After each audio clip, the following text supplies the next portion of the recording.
The Tale of Kalisanga and Kaliteyo. The tale of Kalisanga and Kaliteyo is a Lucha traditional tale. The Lucha are an ethnic nation, also known as the Abalucha, Balucha, or Abaluya, and they are the second largest ethnic nation in Kenya. They are composed of 17 other distinct nations and are most settled in the western part of Kenya. Hello, my name is Diana and I'm from Kenya.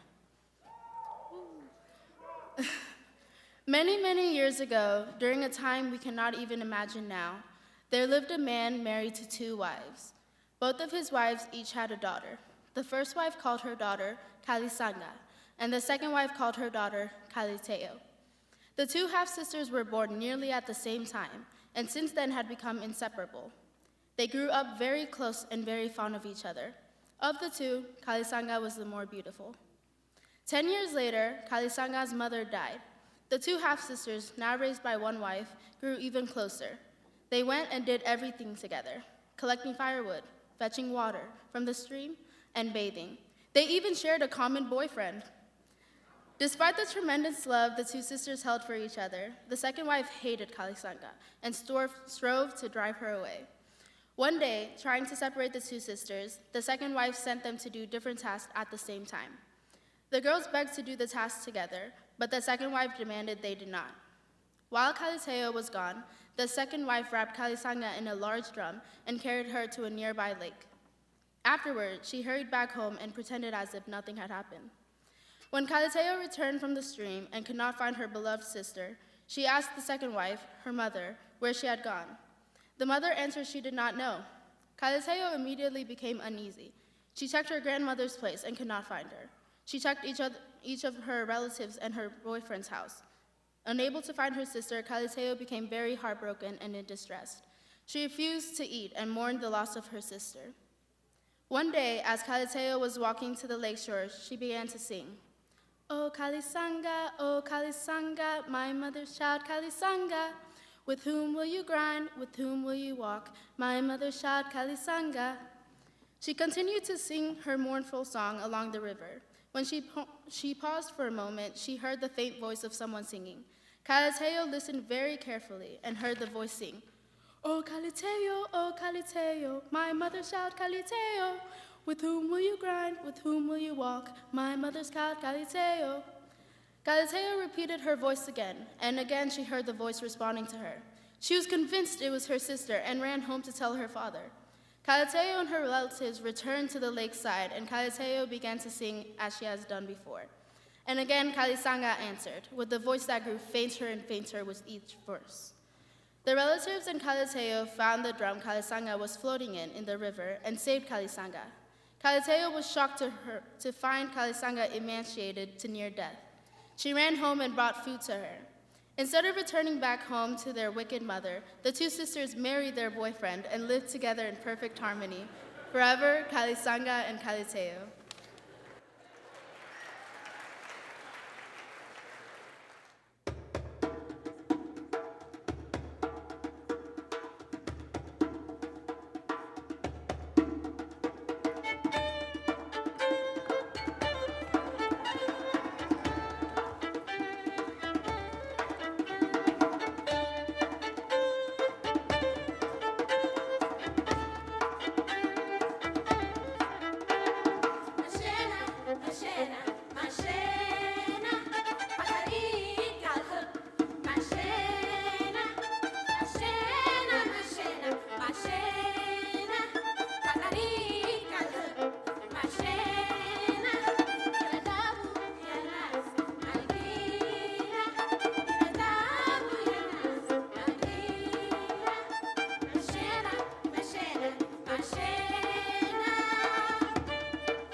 wanipokea kwa uzuri siku zote. Wakati sina, wanipa nitakacho, husiti nisemacho, kwako sawa waniombea Mungu.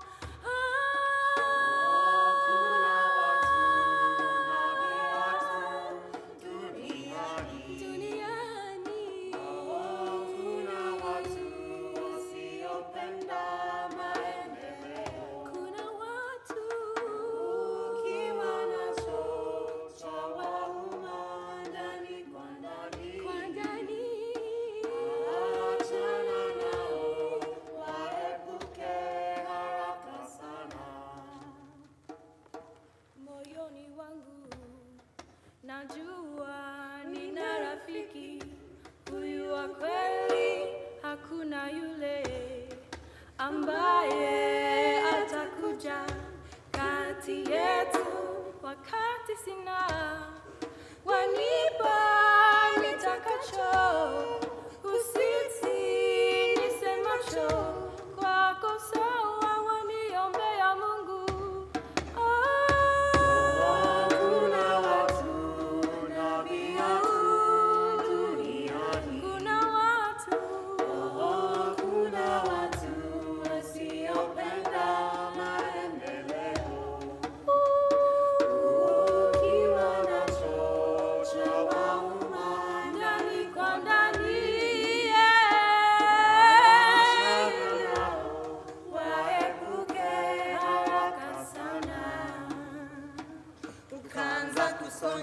Ukirusha mikono, sura umeikunja, kumbe hukufurahi mafanikio yangu. Nilikuachia mimi kuja kukueleza. Ukaanza kusonya, ukirusha mikono, sura umeikunja, kumbe hukufurahi mafanikio yangu. Nilikuachia mimi kuja kukueleza.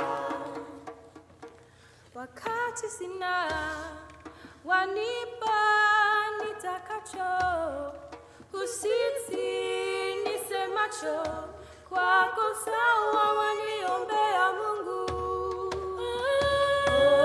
Kuna watu na viatu duniani. Kuna watu wasiopenda maendeleo. Kuna watu ukiwa nacho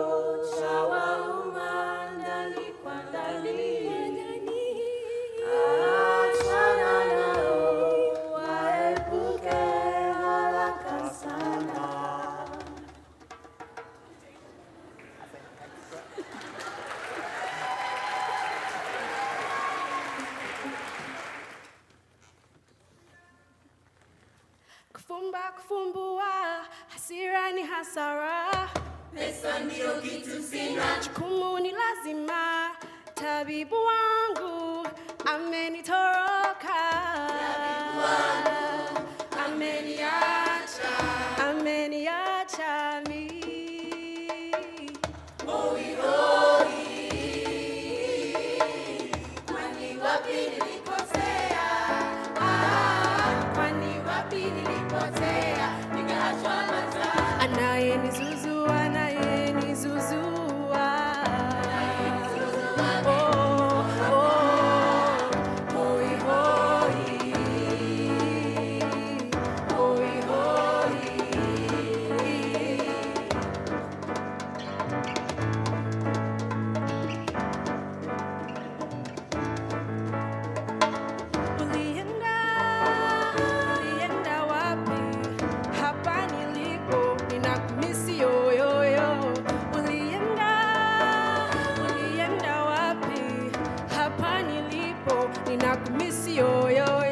Nakumisi yo yo yo yo, nakumisi yo yo yo yo, nakumisi yo yo yo yo, nakumisi yo yo yo yo.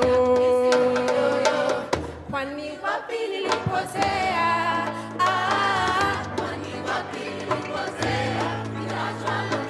Anayenizuzu, anayenizuzu.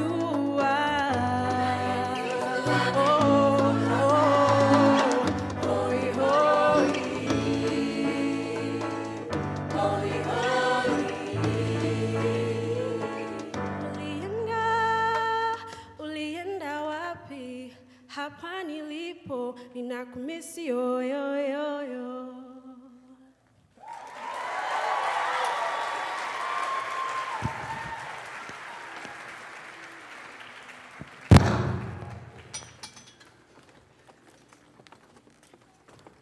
The story of the father's shield, a Sidama story. This story comes from the Sidama ethnic group.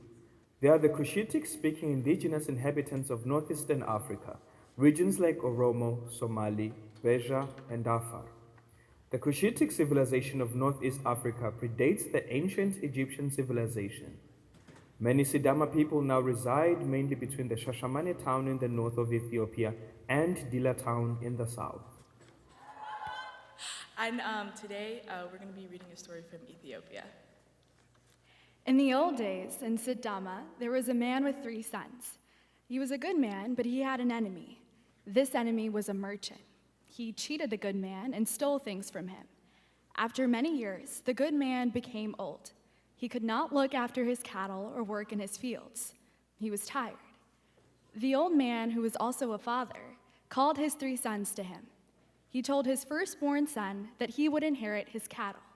He told his second-born son that he would inherit the fields. And he told his third-born son that he would inherit the incense plantation. But there was one thing the father would keep. The father turned and pointed to the shield in the corner. It belonged to his father's father, and to his father. It was the best thing in their family. The 3 brothers all stared at the shield. They wanted to inherit it for themselves. The father saw the yearning in the boy's eyes and told them that he could only give it to one of them. "Will you give it to me, father?" asked the firstborn son. "Or to me?" asked the second-born son. "Or to me?" asked the third-born son. The father told them they would have to prove themselves as worthy of the shield. He told them to go away from home and travel, meet many people. He told them to take with them the message that kindness was the deepest virtue of man, and to return home with stories from their journeys. The brothers obeyed and set off on their journeys. The father laid in his bed under the shield and waited for his sons. The sons returned from the journeys and told their tales. The first son began. He told of the sea and the great rivers he saw, the endless wonders of the world. But the father interrupted him and asked, "But were you kind?" The firstborn son responded eagerly and told of how he helped a mother whose child had fallen into a river of crocodiles. His father gave him a soft smile. He told him compassionately, "Yes, it was kind, but it was your duty. Everyone seeks to help the mother and child." He turned to the second-born son. The second son began with his tale. He had journeyed through forests, saw lions and leopards. His father interrupted his tale and asked, "But were you good? Were you kind?" The second son responded with purpose, "Of course." He told of how he met a rich man in a valley and protected the man's money while he was away. He even refused a reward after. After he finished, the second-born son asked his father, "Was I not kind, father? Was that not kindness?" His father smiled gently and told him, "No, you showed honesty. That is good, but goodness is not kindness." The father turned to his third-born son. The third son began. He told his father of how he went deep into the mountains and saw gorges and ravines. His father interrupted him and asked, "But did you show kindness?" The third son responded with uncertainty. He told of when high in the mountains he saw a man sleeping near the deep end of the gorge, close enough to falling. He realized the man was their enemy, the merchant that had cheated them of their money. But still, the third-born son woke him up and brought him back from the edge. The father rose from his bed and smiled. He said to the third-born son, "My son, you've shown true kindness. The man hates us and is our enemy, but you saved his life. You forgave him and did not try to enact revenge against him. The shield of my father and father's father is now yours."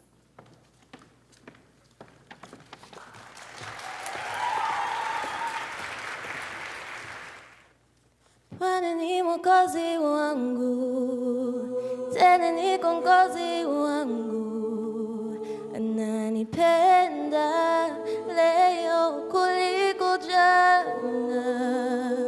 Baraka zake hazikuishi, si kama binadamu badilikie. Ananipenda leo kuliko jana, kuliko jana, yeah. Kuliko jana, yeah. Kuliko jana, yeah. Kuliko jana. Yesu nipende leo kuliko jana. Na kuomba Mungu, naombe wangu walia jinsi navyopenda mimi wangenisema, na madui wangu naombe maisha marefu wazidi kuona kinibariki.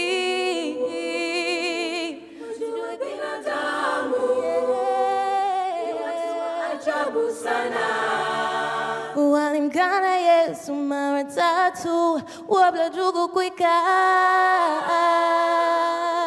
Binadamu ni watu wa ajabu sana. Walimsulabisha Yesu Mesia, pula kusita.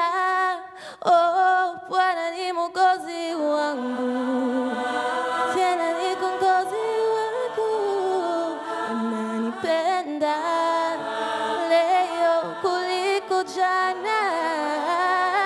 Baraka zake hazikuishi, si kama binadamu badiliki, yeah. Ananipenda leo kuliko jana,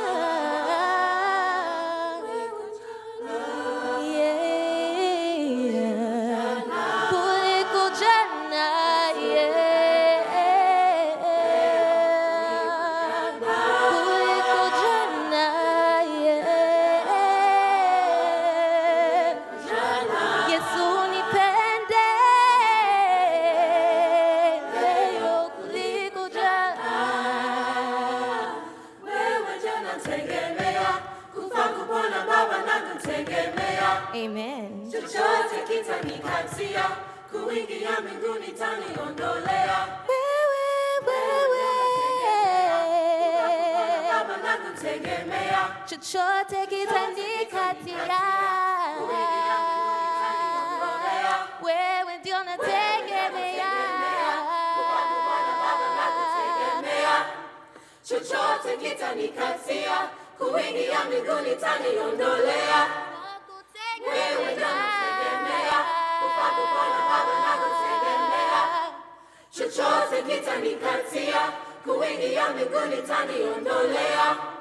Kuliko jana, kuliko jana.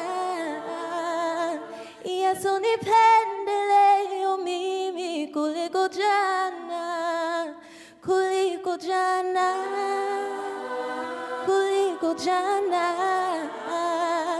Yesu nipende leo mimi kuliko jana.